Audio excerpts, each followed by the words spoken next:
लाहौर में आसमा जहांगीर कॉन्फ्रेंस में अदल के सहूलतकारों यानी वकला और अदल बांटने वालों के माबैन अगले रोज जिस नौयत का मचाटा हुआ वो एक सेहतमंद रुझान का गमाज था। ऐसी ही मुबैसाना आज़ादी हम सबको भी दरकार है ताकि दिलों का गुबार हल्का हो और फिर ये दिल माजी और हाल की नुआगरी से निकल कर मुस्तकबिल का कोई बहमानी रूज तख्लीक करने का सोच सके।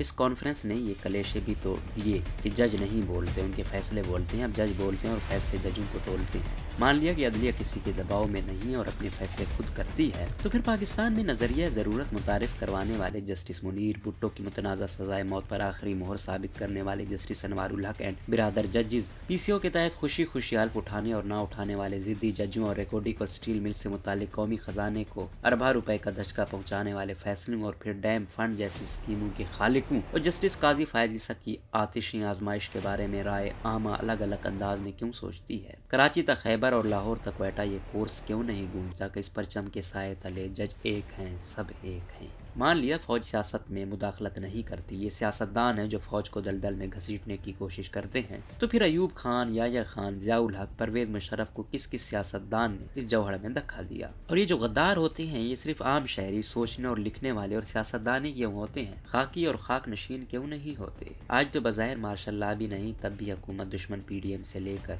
अशरफ कढ़ाई वाले तक सब एक ही अंतरे पर क्यों खड़े हैं। कसूर खान दा नई खान नूलियां वालियां दाए, ये लैयां वाले कौन है। मान लिया सब सियासतदान खराब नहीं, तो जो खराब नहीं वो कतार से बाहर निकल कर क्यों नहीं साबित करते कि हम उनमें से नहीं जो ईंटों पर रखी कुर्सी की खातिर कोई भी कीमत देने पर आमादा हूँ। हम उनमें से नहीं जिन्हें रियासत के अंदर रियासत का किरदार निभाने वालों के हाथों सियासी अमल हाईजैक होने पर कोई एतराज नहीं होता। हम उनमें से नहीं जिन्हें इक़्तिदार के टुकड़े डालने वालों से सिवाय इसके कोई शक नहीं कि जब हम जनाबे वाला की चाकरी फिदवियाना जज्बे से कर रहे थे तो उस उम्र में तनहा छोड़ने और एक और अख्तर जाने की क्या जरूरत थी। हम कम अज कम हरम से बाहर तो ना करते। कल की सियासी क्लास में कोई ना कोई रोल मॉडल मिल ही जाता था। आज सियासत इसके सिवा क्या है कि हक अच्छा पर उसके लिए कोई और मरे तो और अच्छा।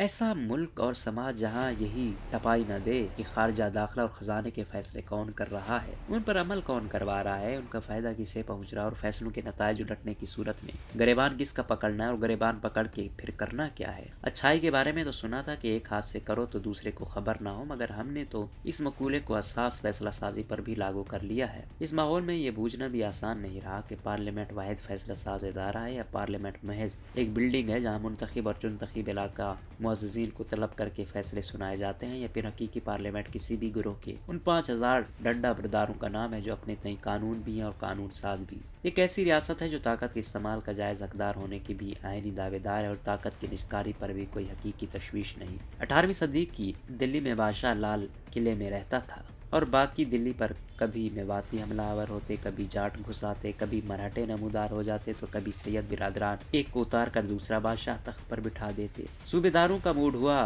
तो खराज और लगान का कुछ हिस्सा दरबार रवाना कर दिया, मूड बिगड़ा तो शाही खजाने में भी सेंध लगा दी। चुनाचे बादशाह के पास इसके अलावा कोई रास्ता न बचता था कि वह अहले हरफा, खुरखंदारों और चुंगी अबूर करने वालों को मजीद निचोड़ कर शाही वज़ेदारी की पैबंदकारी के साथ साथ अना पर पै दर पै लगते जख्मों की टकोर करता रहे। मुझे उस आदमी की कब्र का पता चाहिए जिसने ये कहा था कि तारीख खुद को नहीं दोहराती।